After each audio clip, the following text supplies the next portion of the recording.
New Orleans Saints wide receiver Michael Thomas put on a show in front of hometown fans, and even if you couldn't be present, you still deserve to know all about it. We got all that and a little bit of lagniappe for you on today's episode of Locked On Saints. You are Locked On Saints, your daily New Orleans Saints podcast, part of the Locked On Podcast Network, your team every day.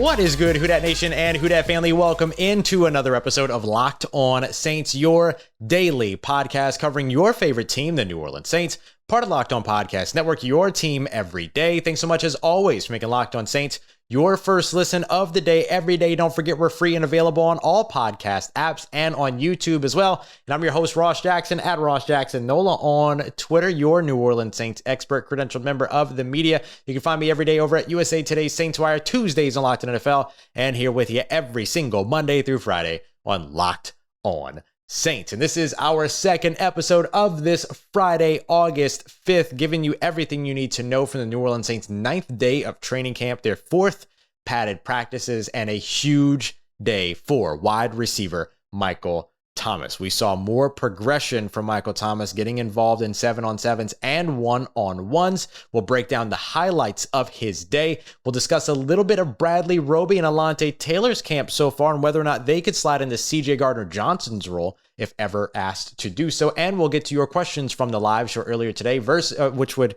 include a look at run versus pass for the New Orleans Saints. As New Orleans Saints run game set to take a step back because of all of the weapons at wide receiver. We'll break all of that down, but we'll start off with the biggest weapon at wide receiver, the man that makes a New Orleans Saints offense absolutely lethal.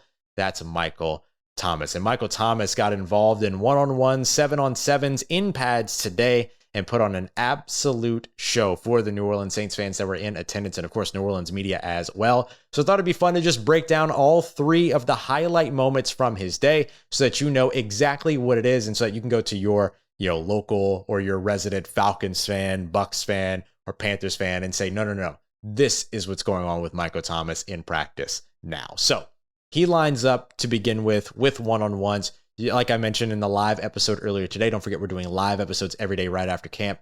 He lines up across from training camp star so far, the guy who has just had a phenomenal day every single day of practice so far throughout New Orleans Saints training camp, cornerback Paulson Adebo, and puts a move on him that sent him going one way while Michael Thomas freely went the other way, create a little bit of separation. Now, Paulson Adebo did do a good job actually keeping himself in the play, and a bad throw maybe that was behind Michael Thomas would have allowed him to make a play on it.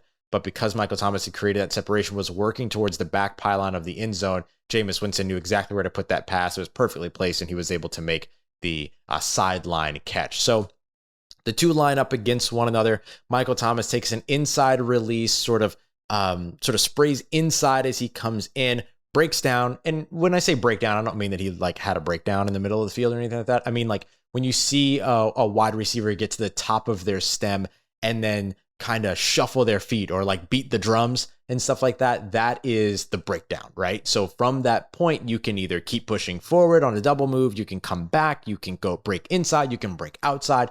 There's just any number of things that you can do. So it's part of why staying low and keeping those hips low is so important, because then you're not telegraphing which way you're going by coming up, which tells that receiver or that DB you're gonna make a break, stuff like that. So he went down and then broke out toward the inside, faked to the inside first, and then broke out toward the outside.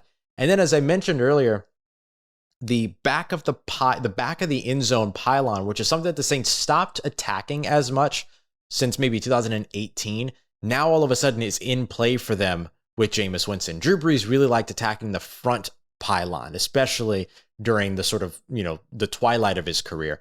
And so going toward the back pylon now is a whole new dimension, a whole new way to attack in the red zone and attack in scoring distance with Jameis Winston at quarterback. So really good to see that too. Maybe just a small thing that people may not pay as much attention to that ends up actually being the difference between scoring points and not scoring points sometimes. And Michael Thomas being a guy that you love to target in the back of the end zone. So great to see there. The second touchdown that he scored, remember all of these were being run from the 15, right? These are all red zone one-on-ones. So then the second one that he takes, it's in the same position over on the right side, offensive right side.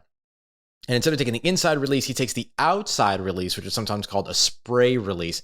And oftentimes when you take a spray release, that indicates, if a DB is doing their film study, it indicates what route or where you might break. If you look at a guy like Scotty Miller from the Tampa Bay Buccaneers, for instance, he takes those outside releases when he's running an outside breaking route. That's a usual piece of their offense. That's one of the reasons why Janoris Jenkins a couple of years ago on the opening game of the season picked off Tom Brady and ran it back. And also, that was Tom Brady throwing to the opposite side of the field on an out route. And if you know anything about me, you know how much I hate those.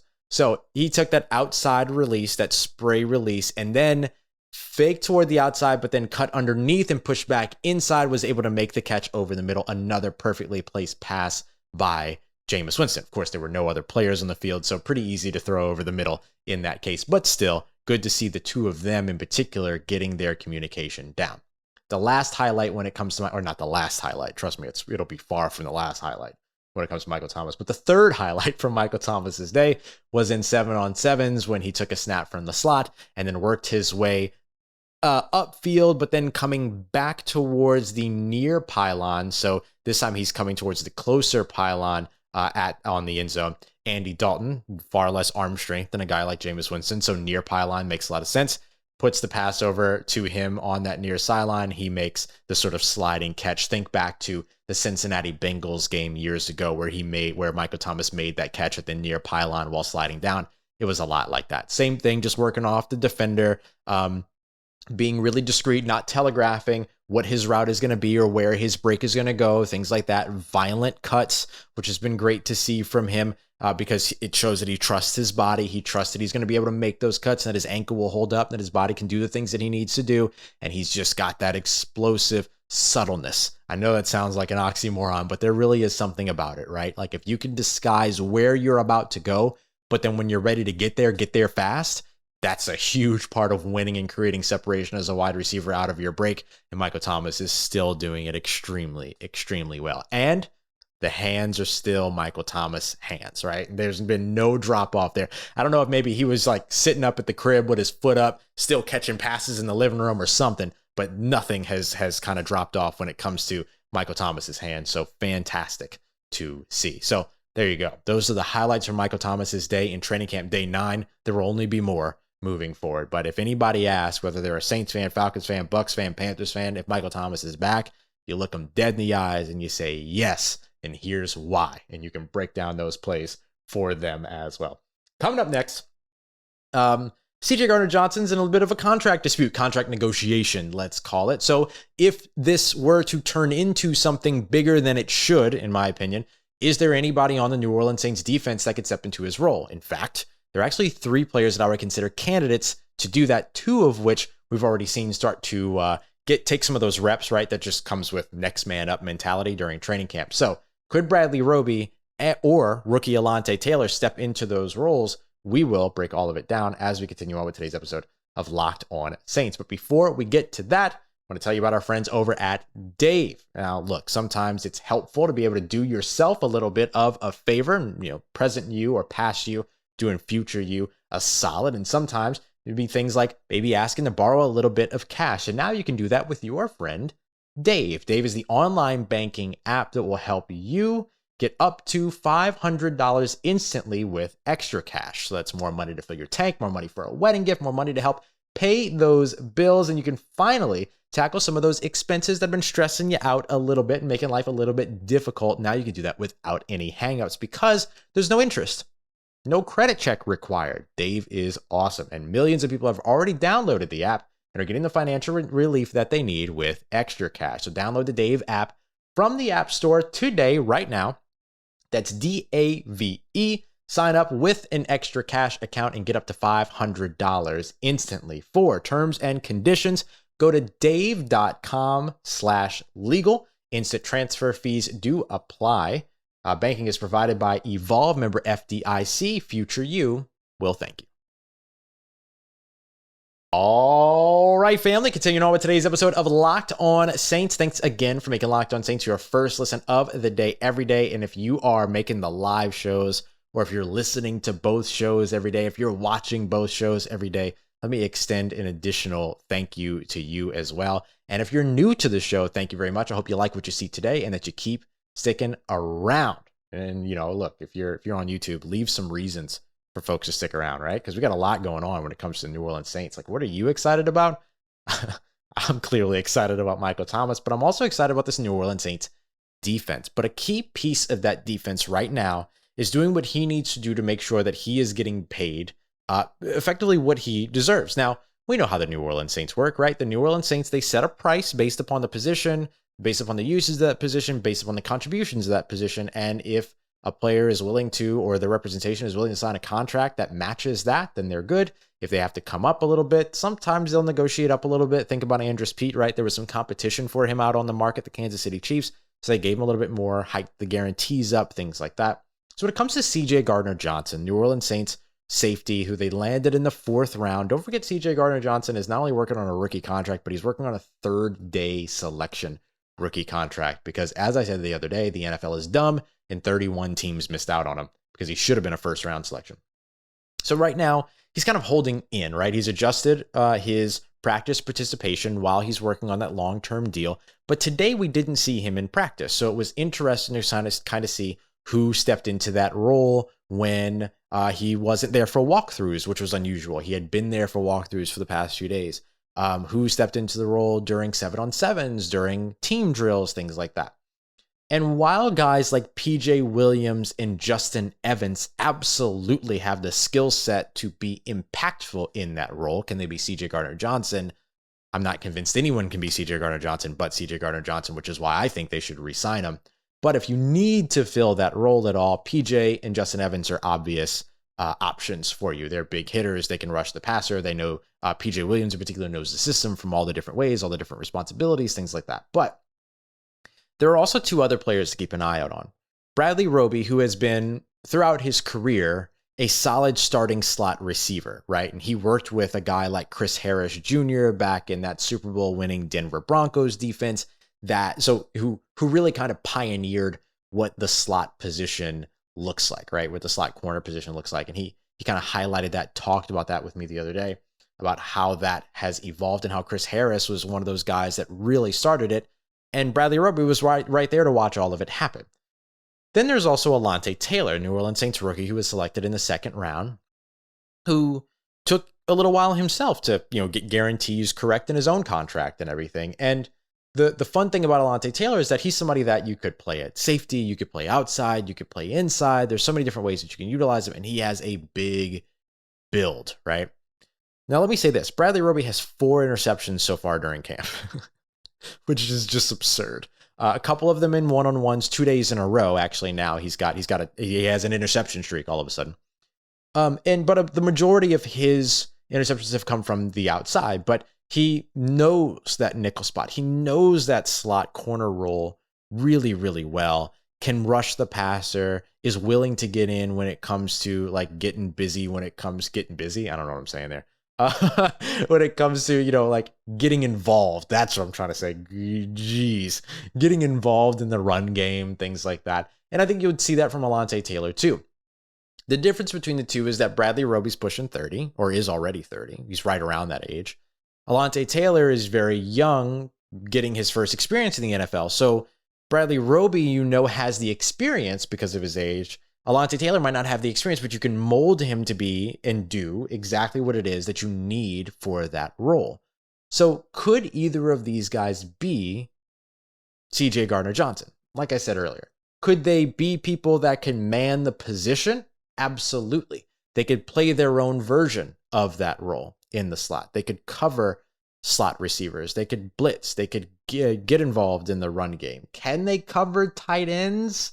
That might be a little bit tougher in terms of a mismatch there, but maybe you just utilize your linebackers a little bit more in those assignments and then adjust the way that the slot reacts based upon positioning and the sort of dispersal of wide receivers and skill position players on the offense across from them. So that's kind of the piece that I mean that, they can man the position, but can they play his role, play CJ's role? And I'm not even entering into the chat, the part of the conversation around his mental, like what he does to players opposite him on the field and the trash talking and getting people out of their comfort zone and all that. Like, I'm not even getting into that part of the conversation.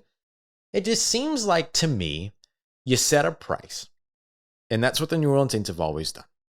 And because maybe you feel comfortable that you can adjust to a player's strengths in his role, you're willing to stick at that price and say, well, if we can't do this, then we're not going to do anything at all, or we'll revisit it after the season, which would be really tough for CJ and his representation, right? I mean, this guy's one of the top slot cornerbacks in the NFL. You're not just going to replace him. You can substitute him. You can change the role to better accommodate for whoever would be there, but it's not really a situation to where you can just say, okay, well, if it's not going to be you, it's going to be somebody else. That's not really true. So it would be tough for CJ and his team to accept playing this major role as one of the top corners in the NFL, top slot corners in the NFL on his current pay scale. And I get that. So what does a contract for him look like? Is it a thing to where you're able to make a 3-year, $24 million contract work? Is that too much? Is that not enough? Is he wanting like $10 million per year? Because I probably wouldn't go that route. But would I go $8 million per year? Yeah, I would, but it's not my money, right? I don't cut the checks. So for me, I think you find whatever that sort of thing is, right? If it's not going to be 3 for $8 or whatever, it could be, 3 for $7, and you're looking at $21 million at that point over the course of the entire lifespan of the contract. You guarantee the first year and half of the second year, and you're in a really good position there, because even if you decide to move on from him, or you're worried about his injury history or anything like that, then you've got a pretty small dead cap hit in 2023. So that's maybe the way that I go about it, because I think that these other guys can play the position, but can they serve his role? No, you'd have to make some adjustments over on the defensive side, particularly with how you handle tight ends as well. So that's my observation around CJ Gardner-Johnson and finding a replacement for him. Now, if you can get a guy like Justin Evans to be comfortable covering slot receivers, then we're in a different ball game there, right? Because you're talking about an uber physical guy that can cover, that's got good range. You have a couple of ankle injuries, a couple of lower leg injuries that you have to be concerned about in terms of his longevity, but you're also not talking to him about a brand new contract either, right? He's on a 1-year prove-it deal, effectively. So that could be a route that they go. PJ could be a route that they go, but he's been mostly focusing on safety, he told us, so that might not be the way that the Saints want to go. They might want to keep that depth, that safety, in terms of further away from the line of scrimmage, all that. So a couple of different ways for the New Orleans Saints to go here. But if you're going to not have CJ Gardner-Johnson for any amount of time, whether it be because of injury, whether it be because of contract, or whether it be because he's off the field tying his shoe, it's going to take multiple people to fill his role. The Saints have the people to do that, but for seasons long, for games long, that can get a little challenging. All right, coming up next, we're going to dive into your questions from our live show earlier today, including how the run game might be impacted by the wide receivers and the just immense amount of talent now at wide receiver, and why it might not impact the run game as much as you might think, even though the wide receivers still have a lot to do with that. I'll explain here in a moment as we continue on to wrap up today's episode of Locked On Saints, and we get to talk about all these fantastic topics around the New Orleans Saints because of our friends over at BetOnline, your number one source for all your sports wagering needs, information, podcasts, more odds, lines, and props as well than ever before. And of course, our exclusive online betting partners here. If you're not comfortable betting on your favorite team, the New Orleans Saints, you can check out everything else going on around the NFL, which includes, of course, the other 31 teams, but also Super Bowl matchups, playoff matchups. There's quarterback battle odds you can take right now. There's first round draft pick for 2023 up there that you can get involved in. There is a ton. There's also college football, MLB, NHL, NBA, so much that you can check out, even esports as well. And my favorite thing is actually the live betting module. So partway through a game, if you feel like, hey, a team that's losing by 13 points or something like that might make a big comeback in the NBA or the NFL, for instance, then you can actually bet based upon the new odds as the line has shifted based upon what the scores are right now. So you can take advantage of some of those moments, rushing yards for Tom Brady, crazy things like that. So go and check them out today. It's BetOnline, where the game starts. Let's get it, Who Dat Nation. Wrapping up today's episode of Locked On Saints with your questions from our afternoon live show following today's training camp. So I want to start off here with Jimmy Amen. Oh, sorry. Actually, I apologize. I want to start with one other thing real quick. Just that the New Orleans Saints have officially placed safety Smoke Monday on injured reserve, effectively ending his season before it begins, which is really unfortunate. But he deserves another chance with this team after this year. So now he gets a year to rehab with the team, all of that stuff, as long as there's no injury designation release or anything like that. But I don't think that's the case since they already put him on injured reserve. But he gets to spend his time with the team this year. They'll get to know him. He'll get to continue to study, learn, rehab at an NFL facility, all of that, and then hopefully get another opportunity with the team next year. He certainly deserves it. You want to talk about somebody that might be able to slide into CJ Gardner-Johnson's role? That's a guy to watch if the Saints decide not to re-sign CJ before next season. They also brought in several cornerbacks to try out, most notably TJ Carey, who was somebody that I really liked for them last year. They had a visit with him in March of 2021, if I remember correctly, and then he ended up re-signing with the Indianapolis Colts, but 6 foot, 204 pounds, has a lot of outside corner experience. Makes you wonder, though, the Saints brought in like 5 or 6 different corners. Is that because of Marshawn Lattimore's injury in camp? They expect to be without him for a little while, or does that have to do with CJ Gardner-Johnson's contract holdout, or is that more so just about, hey, it's the cornerback time, right? This was the cornerback workout day. They worked out a bunch of tight ends the other day, signed one, worked out a bunch of running backs the other day, signed one, worked out a bunch of cornerbacks today. Maybe they'll sign one. Like, it might just be part of the rotation in terms of them. Remember, the Saints work out, look at play. Oh, they worked out a bunch of defensive ends not too long ago, signed one. Anyway, they work out a bunch of these guys just to keep tabs on them at some point, right? Like during the season, they might come back to these to say, hey, we need a player at this position. Hey, remember TJ Carey worked he's still out there. We really liked his workout. And then they bring it, like, that can happen week 4, so some of it's not necessarily tied to what's happening right now. Some of it is also just gathering information for the future. Okay, now let's get to those questions. Sorry, Jimmy Amen. How will the Saints run game look this year, considering how many weapons they have at wide receiver? So here's what I'll tell you. The New Orleans Saints team is best when it's running about 30 to 40% of the time. Usually when the Saints finish a season with a run-pass ratio around like 60-40, even closer to 50-50 in some cases, they've been a playoff team. Each year that they've been a playoff team, they've hit one of those margins. And I think that they can do that again this year. And the reason why is because, first of all, it looks like Alvin Kamara, at least we know he's going to start the season. But again, I wouldn't be surprised to see his case continued again. So having Alvin Kamara for a full 17 games would make a big difference for you, right? For sure. But the other thing is that, remember that these wide receivers aren't only very good route runners. They aren't just really good pass catchers. They're also really good run blockers.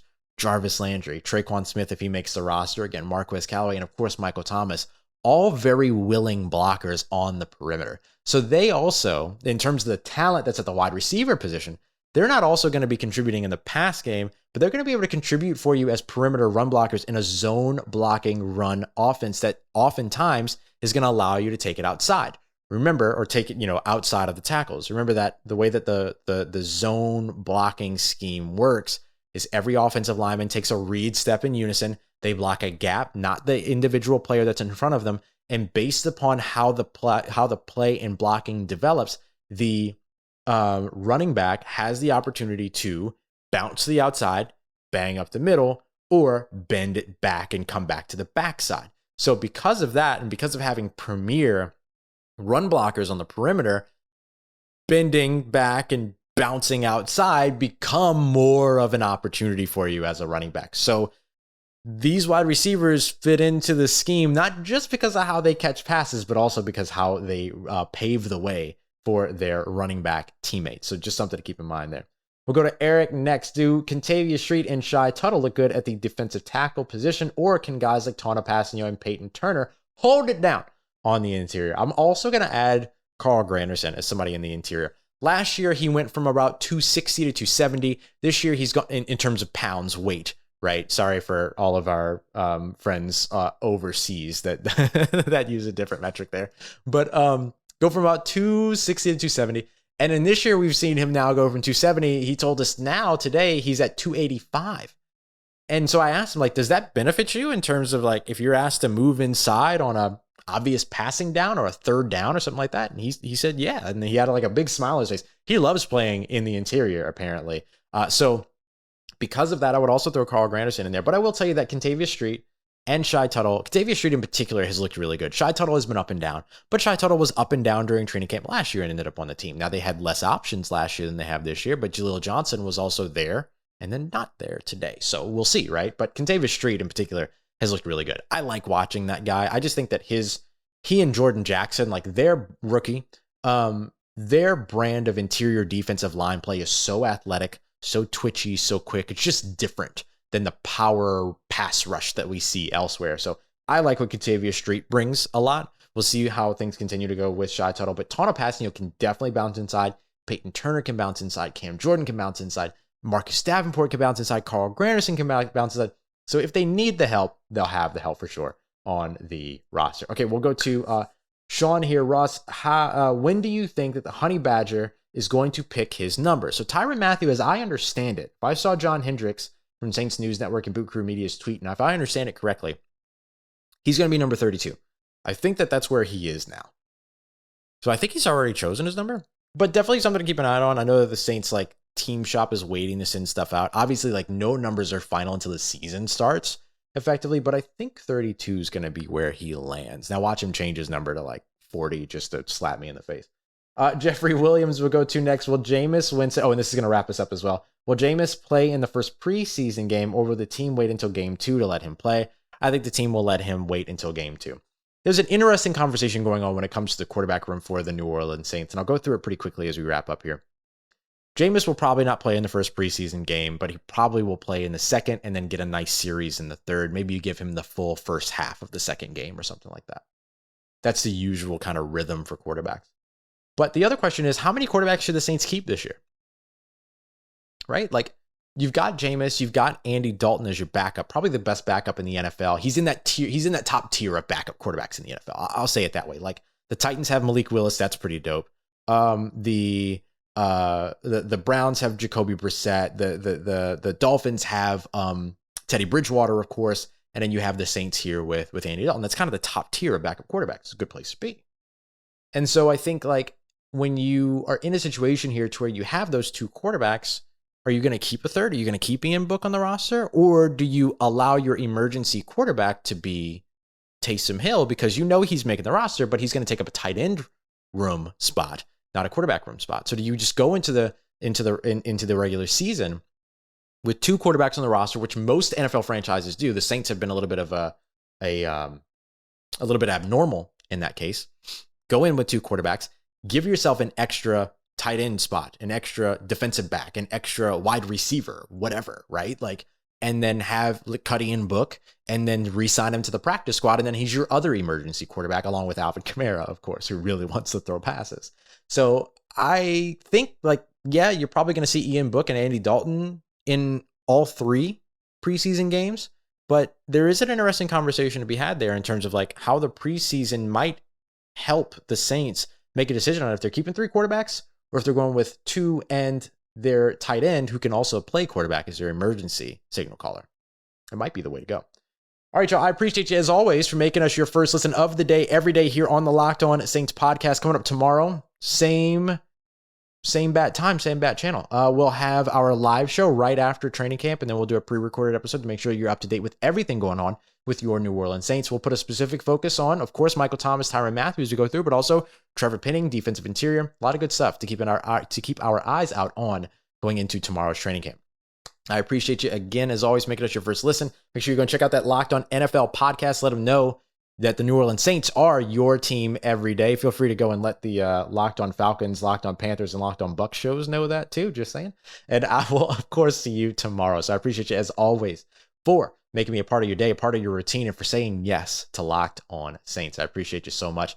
Don't forget, of course, if you see me, say hi. And if you need anything else around these episodes on your New Orleans Saints, make sure you follow me on Twitter at Ross Jackson, NOLA. Hit me up. Let me know how the family's doing. Let me know how you living. Let me know how your mom and them. And trust Who Dat Nation. I'll holla at you.